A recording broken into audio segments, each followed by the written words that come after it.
Bismillahirrahmanirrahim. Assalamualaikum warahmatullahi wabarakatuh. Syukur alhamdulillah kita masih bisa berjumpa kembali di channel ini. Salawat dan salam semoga tetap tercurahkan kepada junjungan kita Nabi besar Muhammad sallallahu alaihi wasallam. Allahumma salli ala Sayyidina Muhammad wa ala ali Sayyidina wa maulana Muhammad. Harapan dan doa saya, semoga saudaraku semuanya diberikan kesehatan, murah rezeki, diampuni segala dosanya dan dipanjangkan umurnya. Amin amin ya rabbal alamin. Sahabat beriman yang dirahmati Allah, cara dicintai oleh Allah Subhanahu wa taala adalah dengan menjalankan segala perintah dan menjauhi segala larangannya di dunia. Orang yang dicintai Allah Subhanahu wa taala dapat dilihat dari beberapa ciri dan tanda. Setiap orang muslim pastilah ingin menjadi hamba beriman yang dicintai oleh Allah Subhanahu wa taala.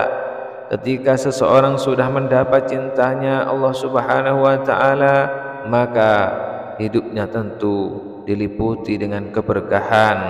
Demikian pula masa depan di akhirat. Mengutip dari buku Merajut Cinta Allah oleh Arda Dinata, dijelaskan beberapa ciri dan tanda orang beriman yang dicintai oleh Allah Subhanahu wa taala.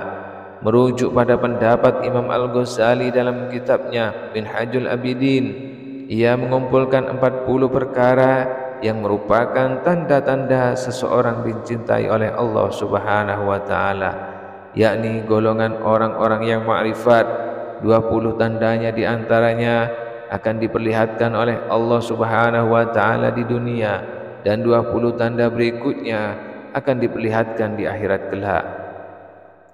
Sahabat beriman yang dirahmati Allah, berikut adalah beberapa tanda yang diperlihatkan oleh Allah Subhanahu wa ta'ala di dunia.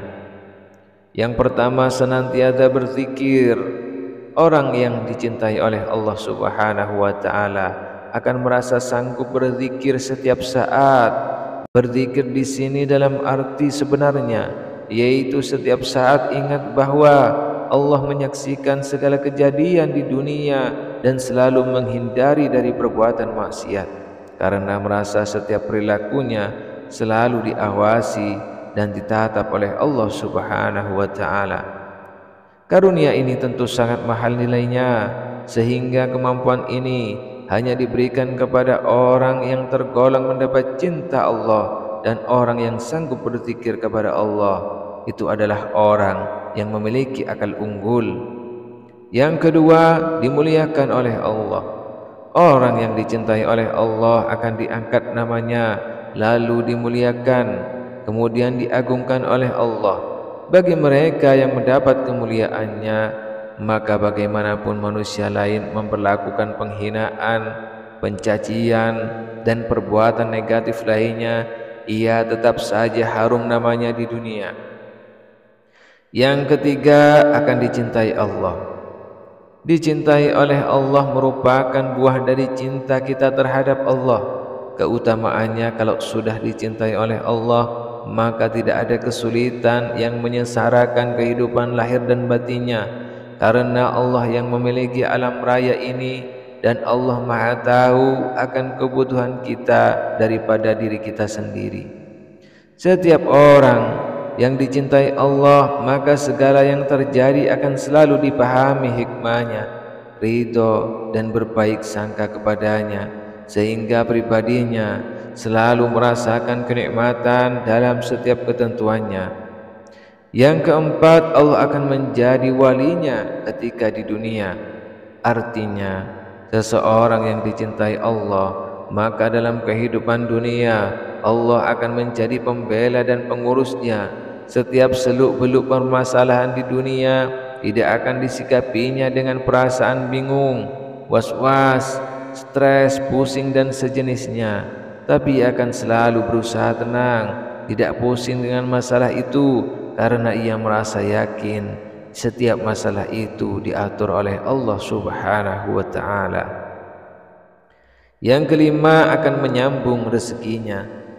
Posisi seseorang yang sudah mendapat cinta Allah, maka rezeki orang itu akan dilimpahkannya dari suatu fenomena keadaan dengan tidak susah payah. Artinya, walaupun kelihatannya orang itu bekerja keras, namun kerja kerasnya itu bukan sesuatu yang meletihkannya, melainkan menikmatinya. Yang keenam, Allah menjadi penolongnya. Inilah indahnya orang yang telah dicintai Allah, bahwa pembelaannya akan menyelimuti segala kejadian.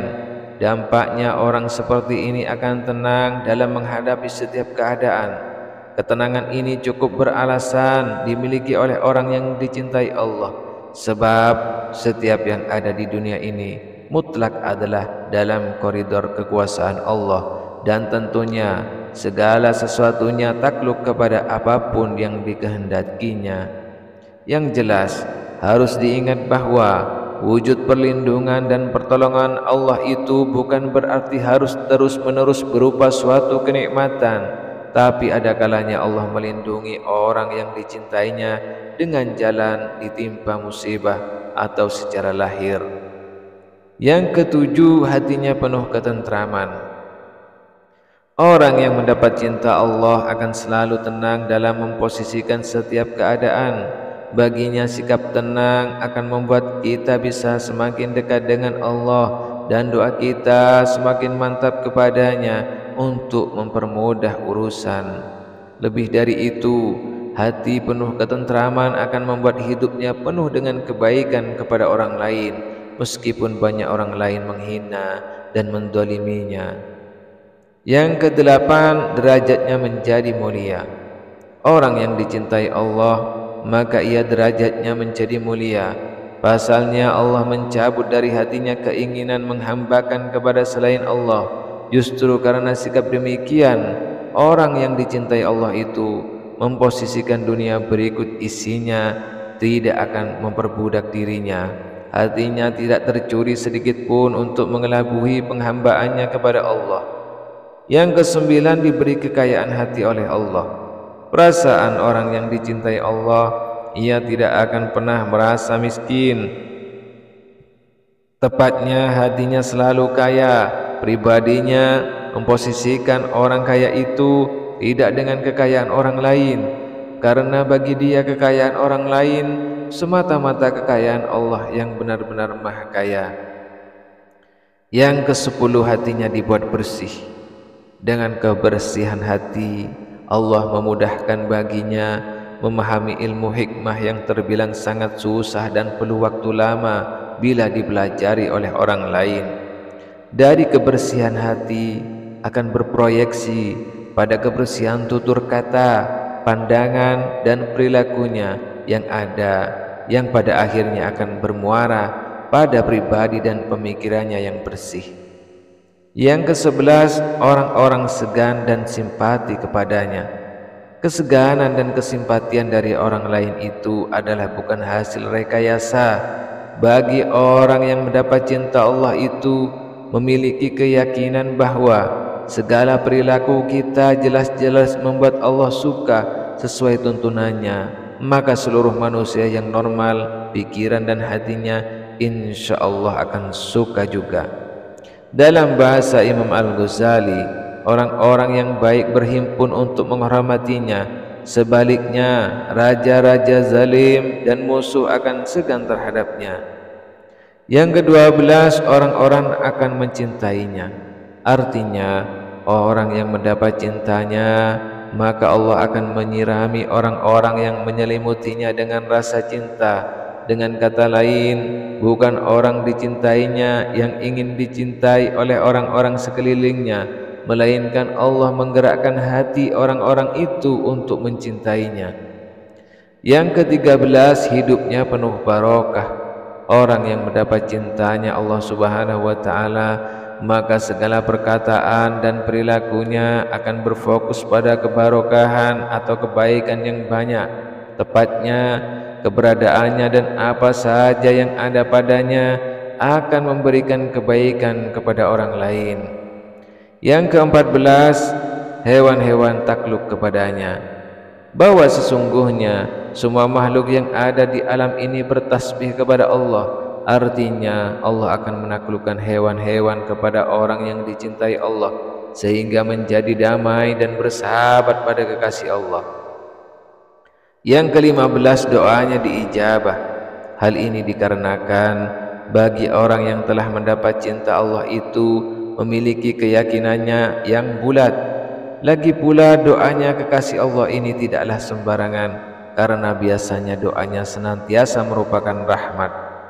Sahabat beriman yang dirahmati Allah, demikianlah beberapa tanda dan ciri orang yang dicintai Allah. Semoga kita termasuk di dalam salah satunya. Akhirul kalam, wassalamualaikum warahmatullahi wabarakatuh.